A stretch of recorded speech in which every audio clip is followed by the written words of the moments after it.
दुसरी पंचवार्षिक योजना कालावधी 1 एप्रिल 1956 ते 31 मार्च 1961. मुख्य भर जड व मूलभूत उद्योग यावर. प्रतिमान PC महालनोबिस प्रतिमान. योजनेचे उपनाव नेहरू महालनोबिस योजना किंवा भौतिकवादी योजना.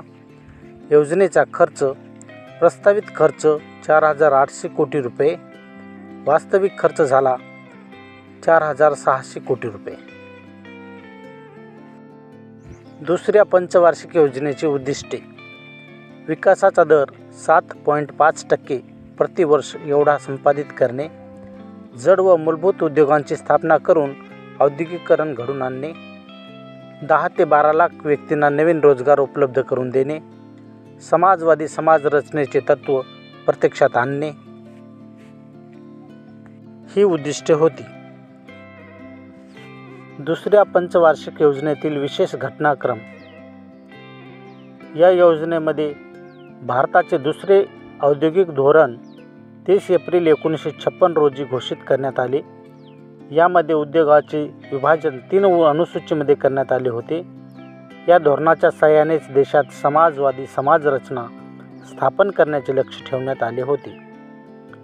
दुसऱ्या पंचवार्षिक योजनेमध्ये राज्यस्तरावर खादी व ग्रामोद्योगाची स्थापना करण्याचे ध्येय ठरवण्यात आले होते.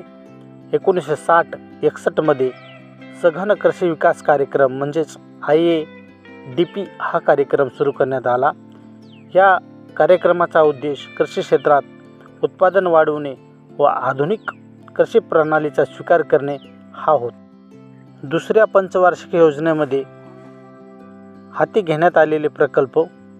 भिलाई पोलाद प्रकल्प रशियाच्या मदतीने 1959 मध्ये तयार केला. रुरुकेला पोलाद प्रकल्प पश्चिम जर्मनीच्या मदतीने 1959 मध्येच निर्माण केला. दुर्गापूर पोलाद प्रकल्प ब्रिटनच्या मदतीने 1962 मध्ये निर्माण करण्यात आला. भेल म्हणजेच भारत हेवी इलेक्ट्रिक लिमिटेड हा कारखाना भोपाळ येथे निर्माण करण्यात आला.